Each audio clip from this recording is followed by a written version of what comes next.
भौतिक राशि के बारे में पढ़ा था, उसके प्रकार के बारे में जाना था, कौन कौन से प्रकार होते हैं, कौन कौन से टाइप्स होते हैं, fundamental unit and derived unit. उसके बाद हम लोगों ने सिस्टम ऑफ यूनिट्स यानी कि इकाई की पद्धति क्या क्या होती है उसके बारे में जाना था, सीजीएस, एमटीएस एंड एफपीएस। उसके बाद हम लोगों ने एसआई यूनिट यानी कि fundamental unit and supplementary unit के बारे में जाना था। आज जैसे कि यूनिट एंड कन्वर्जन का जो लास्ट जो टॉपिक बच चुके हैं मैं उसको लेकर के आई हूँ। तो क्या है, सम इम्पोर्टेंट यूनिट्स के बारे में जानेंगे, उसके बाद प्रीफिक्स के बारे में जानेंगे कि प्रीफिक्स क्या है। सम इम्पोर्टेंट यूनिट यानी कि कुछ महत्वपूर्ण इकाई, कुछ महत्वपूर्ण इकाई। जैसे कि अगर मैं आपको बोलूंगी कि आप दो प्लेनेट यानी कि ग्रह, दो ग्रहों के बीच की दूरी निकालो, तब निकाल पाओगे? अगर मैंने आपको बोला कि आप सूर्य यानी कि सन और चंद्रमा यानी कि मून के बीच की दूरी निकालो, यानी कि सूर्य और चंद्रमा के बीच की दूरी अगर निकालो तब निकाल पाओगे? निकाल तो लोगे आप, निकालने को आप कैलकुलेट कर लोगे, लेकिन उसकी जो डिस्टेंस है ना बहुत लंबी आएगी, उसकी जो वैल्यू आएगी बहुत ही लंबी आएगी। 1 0 0 0 0 0 कितना जीरो लिखोगे? अगर मैंने आपको बोला कि अब दो प्लेनेट के बीच की दूरी निकालो तो आप निकाल तो लोगे, कैलकुलेट कर लोगे, लेकिन उसकी जो वैल्यू होगी वो बहुत ही लंबी वैल्यू होगी। इसलिए कुछ इंपॉर्टेंट यूनिट को बनाया गया। तो बात करते हैं पहले यूनिट की, जो कि है हमारी एस्ट्रोनॉमिकल यूनिट। क्या है? एस्ट्रोनॉमिकल यूनिट यानी कि खगोलीय इकाई। तो एस्ट्रोनॉमिकल यूनिट किसे कहते हैं? सूर्य और पृथ्वी के बीच की दूरी को हम क्या कहते हैं? एस्ट्रोनॉमिकल यूनिट कहा जाता है। क्या कहा जाता है? सूर्य और पृथ्वी के जो बीच की दूरी होती है उसे एस्ट्रोनॉमिकल यूनिट कहा जाता है। इसकी वैल्यू कितनी होती है? इसकी वैल्यू हमारी होती है 1.496 इंटू 10⁻11 मीटर। कितनी इसकी वैल्यू है? 1.496 इंटू 10⁻11 मीटर। ये हमारी किसकी वैल्यू है? एस्ट्रोनॉमिकल यूनिट की। यानी कि सूर्य और पृथ्वी के जो बीच की दूरी होती है उसे एस्ट्रोनॉमिकल यूनिट कहा जाता है, खगोलीय इकाई कहा जाता है। इसकी वैल्यू कितनी होती है? इसकी वैल्यू होती है हमारी 1.496 इंटू 10⁻11 मीटर। ये तो बात हो गया एस्ट्रोनॉमिकल यूनिट की। अब अगर इसके बाद मैं बोलूं कि आप दो प्लेनेट के बीच की दूरी निकालो तो आसानी से निकाल लोगे। आप पहले भी कैलकुलेट कर लेते, अभी भी कैलकुलेट कर लेते, लेकिन उस टाइम से उसकी वैल्यू आती है, बहुत ही बड़ी वैल्यू आती है, उसका बहुत ही बड़ा मान आता है। 1 0 0 0 0 कितना जीरो लिखोगे आप? तो अगर अब आपको कोई निकालने के लिए बोले कि आप निकालो तो आप क्या बोलोगे कि इसके बेस पर आप उसकी वैल्यू निकाल सकते हो। इसके बेस पर आप उसकी वैल्यू आसानी से निकाल सकते हैं। यानी कि अगर आप अभी उसकी वैल्यू लिखोगे तो आप उसकी वैल्यू आसानी से लिख लोगे शॉर्ट फॉर्म में, आपको इतना लंबा वैल्यू नहीं लिखना पड़ेगा। ये तो बात हो गया एस्ट्रोनॉमिकल यूनिट की।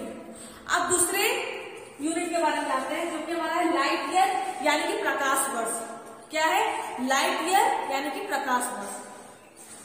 तो लाइट की स्पीड कितनी होती है? 3 इंटू 10⁸ मीटर प्रति सेकेंड।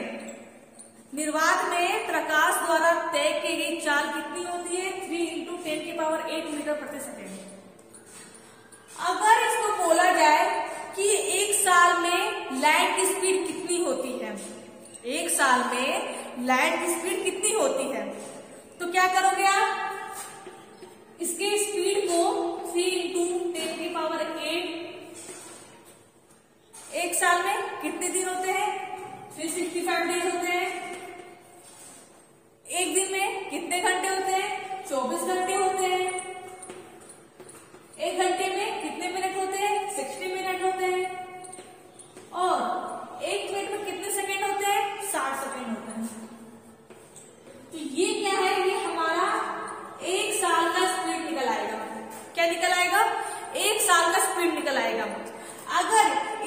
कैलकुलेट किया जाए, इसको अगर मल्टीप्लाई किया जाए तो हमारी ये वैल्यू आ जाएगी। क्या आएगी? 9.46 इंटू 10 के पावर 15 मीटर। 9.46 इंटू 10 के पावर 15 मीटर। इसको कैलकुलेट करने पर ये आ जाएगी। तो ये तो बात हो गई लाइट ईयर की, यानी कि प्रकाश वर्ष। अब बात करते हैं अगले दूरी की, जो कि हमारी है पारसेक। क्या है? पारसेक। पारसेक को हिंदी में पारसेक ही कहा जाता है। पारसेक क्या है? ये जो पारसेक हमारी है, एक दूरी नापने की सबसे बड़ी इकाई है। आप लोगों ने एस्ट्रोनॉमिकल के बारे में पढ़ा, लाइट ईयर के बारे में पढ़ा, लेकिन जो पारसेक है ना, वो पारसेक क्या है? दूरी नापने की सबसे बड़ी इकाई है। अगर आप एग्जाम में पूछा जाए कि दूरी नापने की सबसे बड़ी इकाई क्या है, तो क्या है? पारसेक है। तो पारसेक की वैल्यू क्या होती है?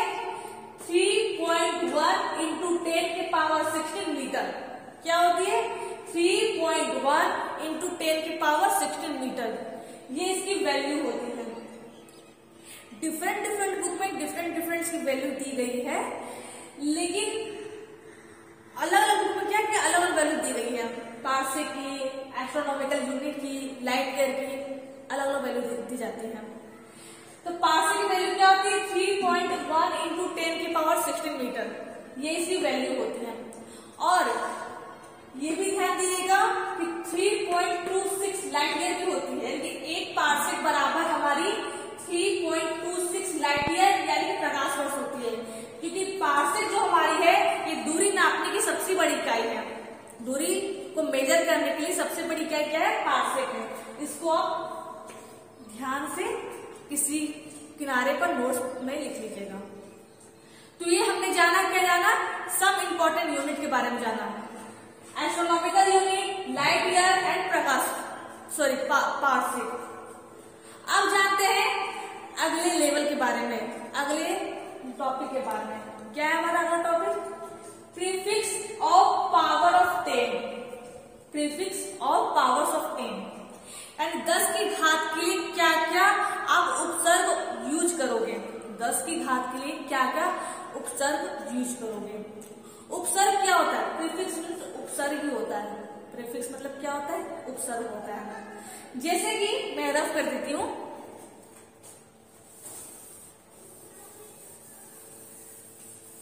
जैसे कि मैंने यहां पर लिखा 1 किलोमीटर। क्या लिखा? 1 किलोमीटर इक्वल टू 1000 मीटर। यानी 1 किलोमीटर में 1000 मीटर होते हैं। सभी को पता है 1 किलोमीटर में 1000 मीटर होते हैं। तो ये बात जो के है ना, आप यहां देख सकते हो कि 1 किलोमीटर में 1000 मीटर होते हैं। तो आप देखो यहाँ भी मीटर, यहाँ भी मीटर। तो यानी कि जो के है ना, ये के क्या हमारी 30 है, यानी के क्या हमारी 1000 है। यानी 1 किलोमीटर में 1000 मीटर होते हैं। लेकिन अगर आप यहाँ देखोगे के क्या हमारी ये 1000 है, किलो ही हमारी 1000 है। अगर मैं लिखूं, ये इसकी बात हो गई। अगर मैं लिखूं 1 सेंटीमीटर इक्वल टू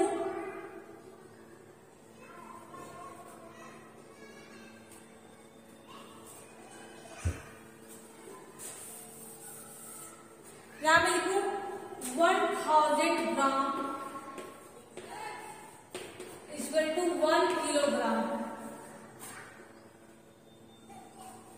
मैंने लिख दिया 1000 ग्राम इक्वल टू 1 किलोग्राम। यानी कि जो किलो है ये हमारे 30 आ रही है। यानी कि क्या है कि ये इसकी अगर आगे लग जाती है तो इसकी पूरी की पूरी वैल्यू चेंज कर देती है, इसका पूरा का पूरा मतलब ही चेंज कर देता है। 1000 मीटर है, अगर के लगा दिया तो इसका पूरा का पूरा इसका जो रूप है वो पूरा का पूरा चेंज हो गया। या 1 किलोग्राम इक्वल टू 1000 ग्राम। तो के क्या हमारी ये 30 है, ये 30 क्या है हमारी के है, किलो है। ध्यान दीजिएगा, उपसर्ग क्या होता है कि किसी भी वर्ड के आगे में जुड़ करके उसका पूरा पूरा रूप चेंज कर देना, उसका फॉर्म चेंज कर देना। प्रीफिक्स क्या होता है, उपसर्ग क्या होता है, आपने पढ़ा होगा व्याकरण में कि किसी भी वर्ड के आगे में जुड़कर उसका मतलब चेंज कर देना, उसकी मीनिंग चेंज कर देना, ये हमारी प्रीफिक्स होती है। तो प्रीफिक्स क्या होती है, प्रीफिक्स ऑफ पावर्स ऑफ 10। आप ध्यान दोगे, मैंने लिखा है 10 की पावर 24 योटा। योटा को वाई से रिप्रेजेंट किया जाता है, वाई का सिंबल है। 10 की पावर 24 योटा। योटा थोड़ा डिफिकल्ट वर्ड है योटा, और इससे इसका सिंबल क्या है, वाई। 10 की पावर 21 जेटा, सिंबल क्या है इसका, जेड। 10 की पावर 18 एक्सा, सिंबल क्या है इसका, ई। 10 की पावर 15 पेटा, सिंबल क्या है, पी। 10 की पावर 12 तेरा, सिंबल क्या है, टी। 10 की पावर 9 गीगा, सिंबल क्या है, जी। 10 की पावर 6 मेगा, सिंबल क्या है, एम। 10 की पावर 3 किलो, सिंबल क्या है, के। 10 की पावर 2 हेक्टो, सिंबल क्या है हमारा, एच। 10 की पावर 1 डेका, सिंबल क्या है, कैपिटल डी। आप देखोगे यहाँ पर 10 की पावर 3, 10 की पावर 3 क्या होता है, 1000 होता है ना। 10 की पावर 3 क्या होता है, 1000 होता है, और 1000 क्या हमारा किलो होता है। आप यहाँ देखोगे हम लोगों ने 1 मीटर का अगर एक केज लगा दिया, 1 मीटर के आगे अगर हम लोगों ने एक के को जोड़ दिया तो इसका पूरा का पूरा मतलब चेंज हो गया, इसकी जो फॉर्म है पूरी चेंज हो गई, पूरी की पूरी चेंज हो गई। तो यानी कि प्रीफिक्स क्या है कि किसी के आगे जुड़ करके, किसी वर्ड के आगे जुड़कर उसका मतलब, उसके मतलब को चेंज कर देना, उसकी मीनिंग को चेंज कर देना, ये हमारी प्रीफिक्स होती है। तो प्रीफिक्स और भी होती है, वो मैं आपको नेक्स्ट क्लास में बताऊंगी प्रीफिक्स और क्या होती है। मैंने आपको इन सब के बारे में बताया, और भी जो प्रीफिक्स होते हैं वो मैं आपको नेक्स्ट क्लास में बताऊंगी, क्योंकि अभी स्क्रीन में स्पेस नहीं बन पा रहा था। तो क्या हम लोगों ने पढ़ा, यूनिट एंड कन्वर्जन में हम लोगों ने जाना सब इंपॉर्टेंट यूनिट्स, कुछ महत्वपूर्ण इकाई। हम लोगों ने एस्ट्रोनॉमिकल यूनिट के बारे में जाना।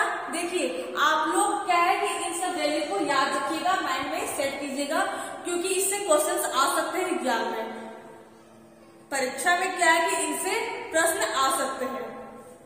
तो इसकी वैल्यू याद रखिएगा, क्या होता है 1.496 × 10⁻11 मीटर। 1 लाइट ईयर क्या होता है 9.46 × 10⁻15 मीटर। पार्सेक क्या होता है 3.1 × 10⁻16 मीटर, और 1 parsec equal to 3.26 × light year भी हमारा होता है। लाइट ईयर है कि प्रकाश वर्ष। फिर हम लोगों ने जाना प्रीफिक्स के बारे में, प्रीफिक्स ऑफ पावर्स ऑफ 10। क्या जाना, 10 की पावर 24 योटा, वाई 10 की पावर 21 जेटा, जेड 10 की पावर 18 एक्सा, ई 10 की पावर 50 पेटा, पी 10 की पावर 12 टेरा, टी 10 की पावर 9 गीगा, जी 10 की पावर 16 मेगा, एम 10 की पावर 3 किलो, के 10 की पावर 2 हेक्टो, एच एंड 10 की पावर 1 डेका, डी। मैंने आप सबको इन सब के बारे में बता दिया। इन सबको भी नोट्स करना बहुत ही इंपॉर्टेंट है, क्योंकि बहुत ही जरूरी है। नेक्स्ट क्लास में आपको मैं कुछ जो प्रीफिक्स बच चुके हैं, बाकी है, मैं उनको बताऊंगी, वो प्रीफिक्स में कंप्लीट कर दूंगी। उसके बाद हम लोग कन्वर्जन चलेंगे, रूपांतरण में चलेंगे, कैसे इकाई का रूपांतरण किया जाता है, उनके वैल्यू के बारे में पढ़ेंगे, क्या क्या वैल्यू होती है। ठीक है, तो आज के लिए बस इतना ही। Thank you.